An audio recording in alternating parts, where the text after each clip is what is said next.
My name is Bob Weibelt. I've been with Johnston Seed Company for 30 years. I've worked extensively with property owners and property managers regarding food plots, wildlife habitat enhancement, and so I've got a little bit of background. I've been around this for quite a while. Before we get started, make sure and go and check us out on Facebook, Instagram, Twitter, which is now X, and YouTube, all at johnstonseed.com.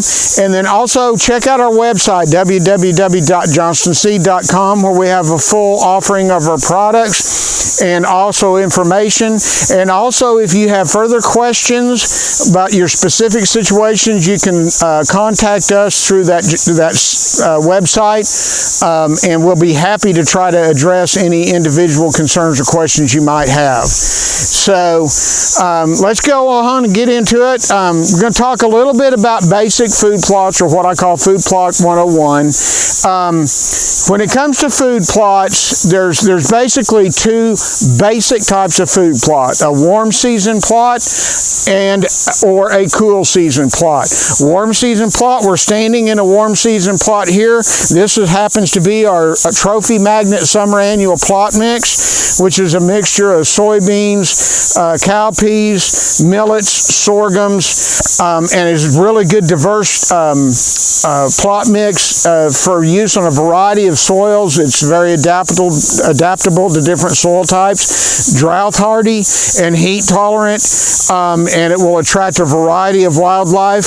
When I plant my summer food plots like this, I usually leave them standing all the way through the season into the winter, because the animals will continue to utilize them throughout the fall and even into the winter. So under each classification, you have either annual or perennial plots. So you have a warm season annual or a warm season perennial. You have cool season annuals or cool season perennials. In general, when it comes to food plot materials, annuals are more aggressive, quicker to establish, and more able to keep up with grazing pressure from wildlife and other animals. And so the annuals are just a little bit more aggressive. The perennials, a lot of people are the assumption, or kind of the mentality, that you plant a perennial and it comes up and you kind of forget about it. And actually the opposite is true. I will claim that a perennial plot takes more maintenance effort than does an annual food plot. And so as far as warm season perennial plots, there's actually not a lot of options. Alfalfa is a good one, but as far as the perennial plants that are good at attracting wildlife warm season, there's just not a whole lot of options. Annual plants, there's a lot more options. Cool season, there's a little bit more options. You have some of your clovers that are perennial, and chicory, which is a perennial, and so there's a little bit more options for perennial plantings when it comes to cool seasons. One of the things that kind of help determine what you're going to plant is the preparation necessary to plant those plot mixes. So generally speaking, the larger the seed, the deeper the seed needs to be in the ground. So your crops like soybeans and Austrian winter peas and cowpeas, those oats even, need to be at least a half to 3/4 of an inch underground, if possible. So they're more prone to a tilled type scenario, whereas the smaller seeded crops like turnips, radish, brassicas, ryegrass, those smaller seeded plants lend themselves more to a broadcast type scenario if you don't have the ability to do a lot of tillage. And so your equipment limitations can affect what is best for you to plant. So that's just one of those things to keep in mind. One of the questions that I always get when working shows pose is, can I just broadcast this? Well, like our fall annual plot mix, Trophy Magnet fall annual plot mix, which is a mixture of wheat, oats, barley, triticale, Austrian winter peas, and clover. It can be, but it really works better if it's in the ground a little bit because of those larger seeded components that are in there. And so if you can't till, that may not be the best option for you. If you have the ability to till, whether it be a disc, a rototiller, or anything that can break that ground open, those larger seeded components are more apt to be successful. Like most things in life, unfortunately, preparation is often the key to success. And so the more preparation you can give, the better your odds for success are.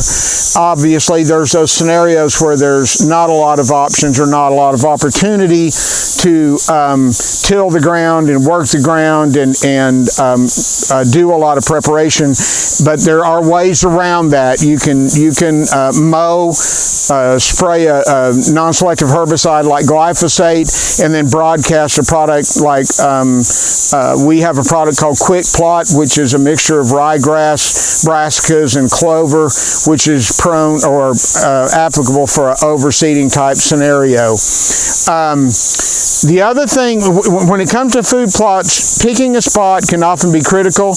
Most of your food plot materials need full sun. Some of your clovers, chicory, and brassicas can take a limited amount of shade, but you really need to have mostly sun for most food plot components.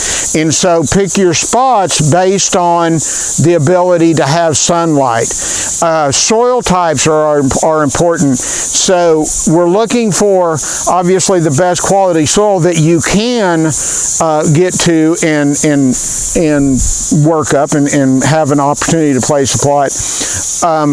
And those soil types help to determine what type of a plant you're going to plant as well. So your clovers and chicory and things like that are more prone to bottom ground type soils that we refer to, nice loamy to silt loam type soils, because they're a little bit less drought hardy and stress hardy than some of your other plants are. So your soil type often determines your components that are most applicable for your scenario.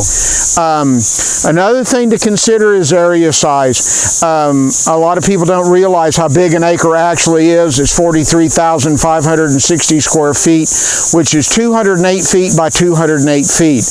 Another way to visualize an acre is 8 feet wide, a mile long is an acre. So that's quite a bit of ground.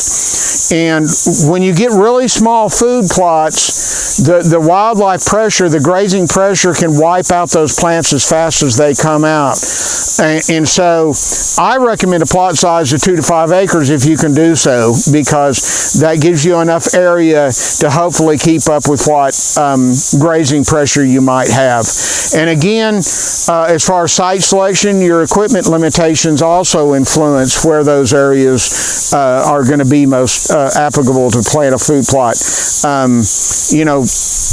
We have Johnston grass rampant in the south and the southeast and southwest, and if you're having to work through 8-foot tall Johnston grass, that's going to be a pretty good challenge. And so we try to pick our areas, especially if you don't have cultivation, that are relatively clear of those type of really problematic weeds. But again, your equipment limitations often determine what is the best areas and the best seeds to plant.